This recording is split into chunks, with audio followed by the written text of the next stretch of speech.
The prophecies, the theories, the clues. Our global quest to decode the 2012 mystery will continue in Egypt with a hunt for an ancient hall of records. Look at this. Looks like a column, top of a column possibly. And we'll head back to Central America to track down new evidence that could explain what the Mayans really intended with their calendar end date. Here I think I see, here, oh, check it out. Okay, here we go. And later, extreme survival. See how far some people are going to protect themselves as the clock ticks down to 2012. All this when 2012 Startling New Secrets continues. Our investigation into 2012 picks up in Egypt, where some say an ancient hall of records holds the secrets to survival.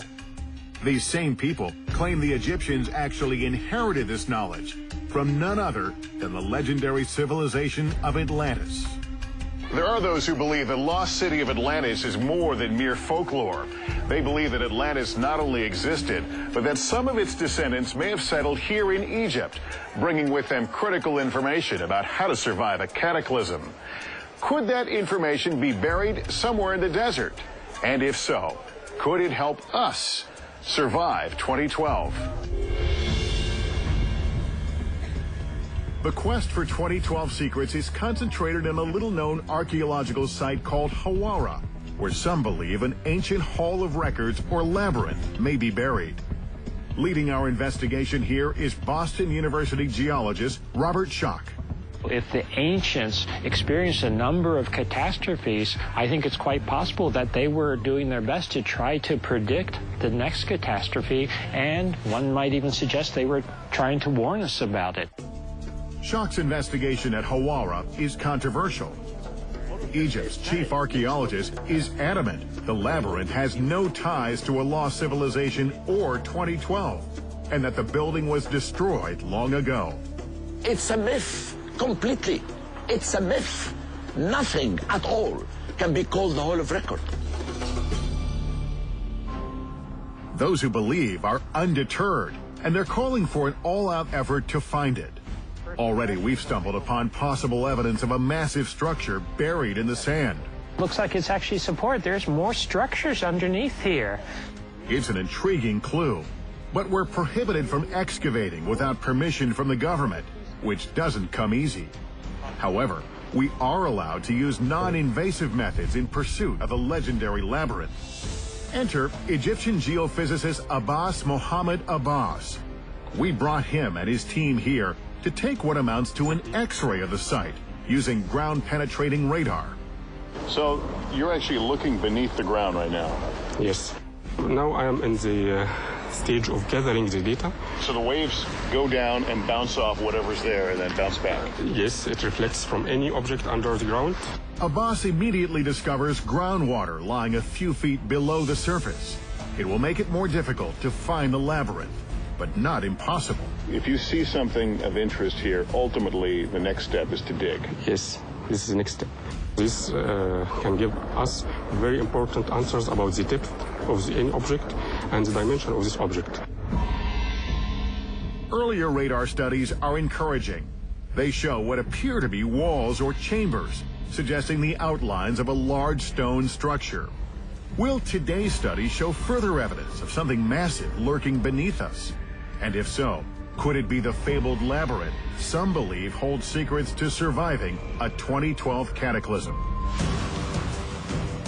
You and I both know there's a lot of myths and hunches about the labyrinth and what it may represent, but this is real science. This is real science, yes, of course. Scientific knowledge is what Richard C. Hoagland is after as well in his quest to decode 2012. He's thousands of miles from Egypt, in Tikal, Guatemala, surrounded by some of the most spectacular ruins in Mayan country. Hoagland's scanning the temples here for evidence of torsion field physics. It's a complicated and controversial theory. Hoagland believes Earth's torsion fields may have gotten dangerously out of balance, and that the process of reorienting could wipe out civilization. He believes the Mayans may have understood this and predicted it would occur in 2012. Hoagland also claims cataclysms have happened before, not just on Earth, but elsewhere in the solar system. When we look at Mars, we see an extraordinary history now in desolation. We see what happens when catastrophe is not averted. Hoagland believes that intelligent life inhabited Mars until 250,000 years ago when a cataclysm struck. According to Hoagland, all that remains is a ruined pyramid and a sphinx-like monument known as the Face on Mars. A tentative model is that we are the Martians, and some of us, after a catastrophe there, came here, and it all started over again. According to Hoagland's theory, Martian refugees settled on Earth, passing down vital knowledge to the Atlanteans, the Egyptians, and eventually ending up with the Maya. That's why Hoagland is in Tikal. We are their descendants living out an attempt to fix the physics and create a world as perfect as we would hope that it would be. Hoagland conducts an experiment here at this structure because of its unusual entrance. What I'm looking forward to is to compare other measurements in other sacred places with what happens when I go from outside through this very geometric doorway into the interior to see what the energy flow actually looks like when you measure it. We will see on the screen fluctuations in the frequency. It will be blatantly obvious if, as it appears, this was designed specifically as some kind of a harmonic resonator. Hoagland says the limestone structures here act as amplifiers, magnifying the effects of the torsion field physics. He says Tikal is one of the best places on Earth to conduct his experiment. The most interesting reaction appears to be when I stand in front of the altar and then turn around and hang out in this doorway. This, as we speculated, oh, this is exquisite. This is too cool for school.